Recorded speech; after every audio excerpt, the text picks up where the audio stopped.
Bonjour, désolé, on a une petite minute de retard, mais c'est vrai que dans les allées, c'est quand même la cohue. J'avoue qu'on fera le point ce soir. Et Mais tant mieux, et tant mieux. on est vraiment tous surbookés, c'est de la folie, quoi. On nous parlait de grève, mais bref, c'est pas le sujet. Donc je suis avec Julien Noronha. Vous êtes directeur exécutif en charge de la communication chez BPI France. Donc bonjour et merci. Bonjour. On va essayer de parler un petit peu justement de la jeunesse, de l'attractivité des métiers. On parle aussi de réindustrialiser la France. Peut-être au départ un mot d'introduction sur cette réindustrialisation de la France qui est quand même la BPI. On peut dire qu'elle est à fond là-dessus, quoi.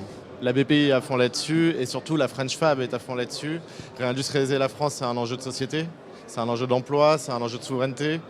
Et pour le faire, on a décidé collectivement, avec tous les acteurs industriels, dont la BPI, de créer ce coq que tu portes, que je porte, le coq de la French Fab, qui est une marque nationale, une marque que tout le monde peut endosser. C'est un maillot en fait, c'est même pas une marque, c'est un maillot, c'est le maillot de l'industrie en mouvement, l'industrie qui bouge, qui se transforme, et l'industrie de la jeunesse. Et donc là, ça décolle. J'ai vu beaucoup de coqs bleus. Je ne sais pas, ils sont distribués à l'entrée, non? Ils ne sont pas distribués à l'entrée. Tout le monde est vraiment à fond dedans.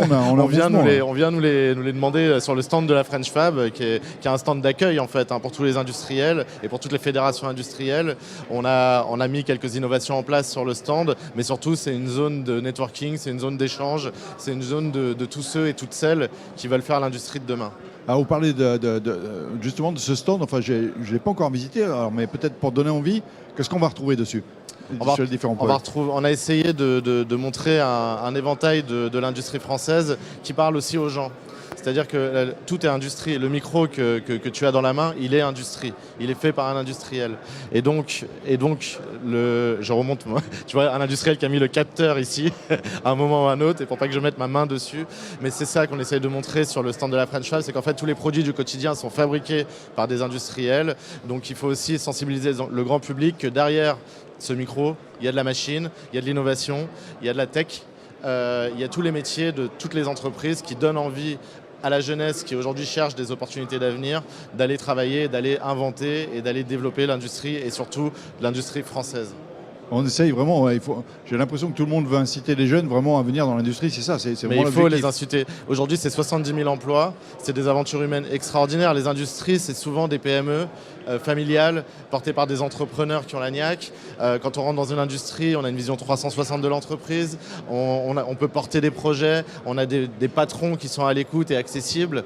Donc on peut aussi, les jeunes adorent proposer, les jeunes veulent du sens. L'industrie, elle change, elle innove, elle met de la tech et bien sûr, elle est en train de se transformer pour être plus durable.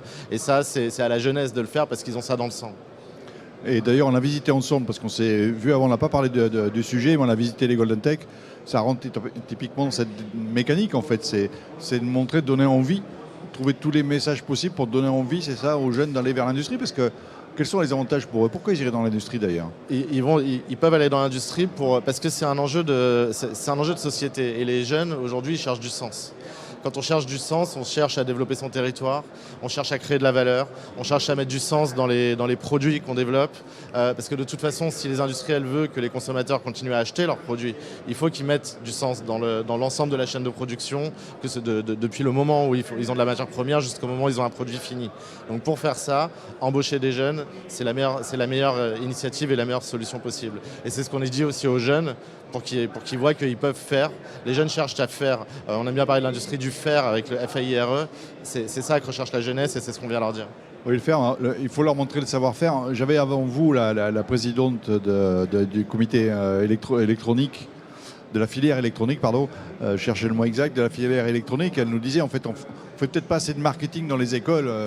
Il suffit qu'elle change un titre, elle l'expliquait dans une des formations, où les jeunes disaient oui, bon, l'électronique ça m'intéressait pas, et dire mais l'électronique de demain, et du coup tout le monde se précipitait sur la formation. Mais en fait, on met pas assez de marketing sur l'industrie. On met pas assez de marketing et c'est ce qu'on veut faire aussi.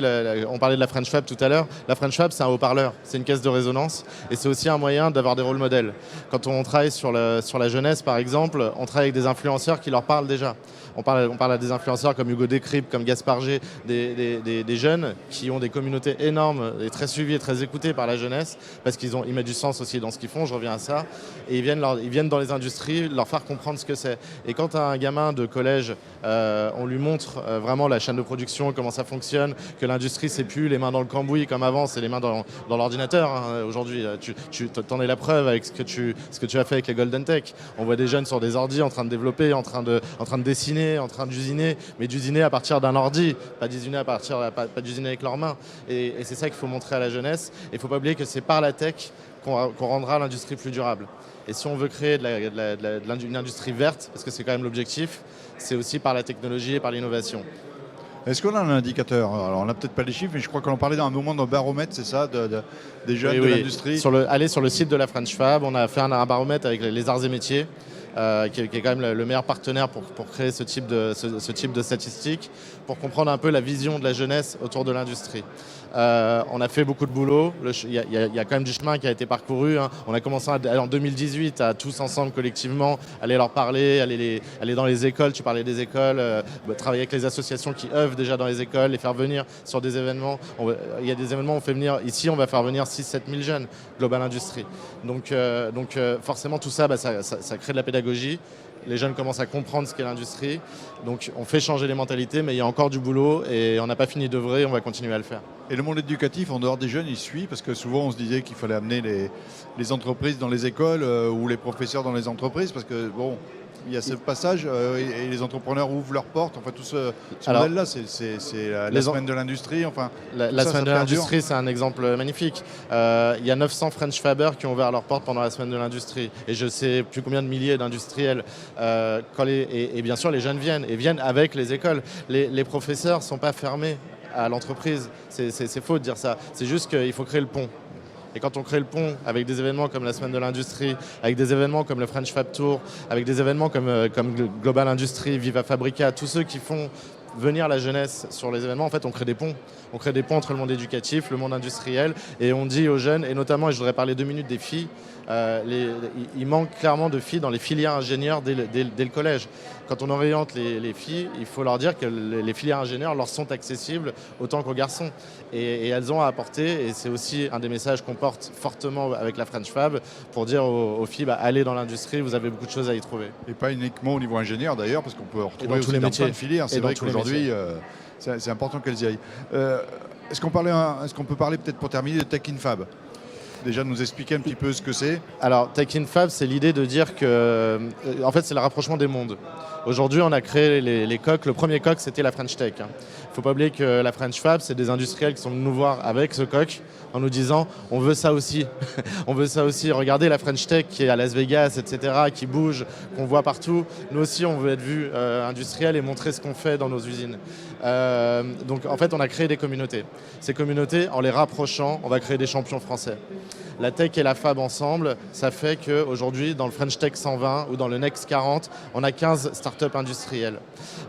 Chez BPI France, là je reviens à BPI France, on a un gros plan autour de la Deep Tech. La Deep Tech, c'est d'aller dans les laboratoires, de détecter les chercheurs qui bossent sur des innovations de rupture et qui sont souvent du produit, et de les financer pour qu'ils lancent en amorçage et puis qu'ils développent leur entreprise et qu'ils industrialisent en France. Donc l'enjeu, c'est de créer 100 sites industriels par an qui viennent du monde de l'innovation et de la tech. Et donc, ce sera de la Tech in Fab avec des belles startups industrielles qui seront des champions comme on en a quelques-uns aujourd'hui. Je pense à Insect, dont tout le monde a entendu parler. Insect, c'est un champion industriel et tech français. Et ça, on en veut des centaines.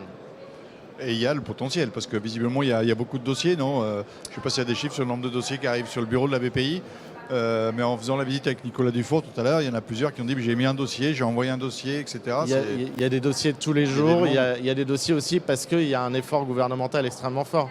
On a un plan qui s'appelle France 2030, qu'on opère en grande partie. Ce plan France 2030, c'est plus de 50 milliards posés sur la table pour proposer aux entreprises de se développer, d'innover, de la création jusqu'aux PME et ETI qui se développent. Donc il y a des moyens. Il y a des moyens, les gens le savent, il faut qu'on les accompagne à bien remplir ces dossiers-là pour qu'ils bénéficient des financements. Mais en tout cas, ce qui est sûr, c'est qu'on a un pays incroyable, non plus d'inventeurs, mais bien d'innovateurs, qui ont des vraies innovations de rupture à apporter. Et c'est par ça, on va pas remonter des grandes chaînes de production comme nos collègues chinois. On va créer des usines de production d'innovation extrêmement fortes, et ça, c'est l'enjeu. Oui, ça veut dire, et pour quelqu'un qui comme par hasard, n'aurait jamais entendu parler de BPI France et de tout le French Fab, malgré nos coques bleues. Il fait comment pour se renseigner? Où il retrouve l'info? Il va sur le site de BPI France, il se dit tiens, j'ai un projet, j'ai une idée, ça se passe comment? BPI France, c'est une institution de proximité. C'est un peu le passage quand même. On a 1500 personnes qui sont sur le terrain tous les jours, hein, dans 48 implantations en France. Donc bien sûr, ils peuvent venir chez BPI France, ils tomberont sur un chargé d'affaires qui va leur proposer l'ensemble de l'offre, pas juste celle de BPI France. On aime bien dire que BPI France, c'est la banque du co-tout. On fait tout en co. Donc on fait tout avec les régions, on fait tout avec les fédérations industrielles, on fait tout avec les réseaux d'accompagnement à la création d'entreprises.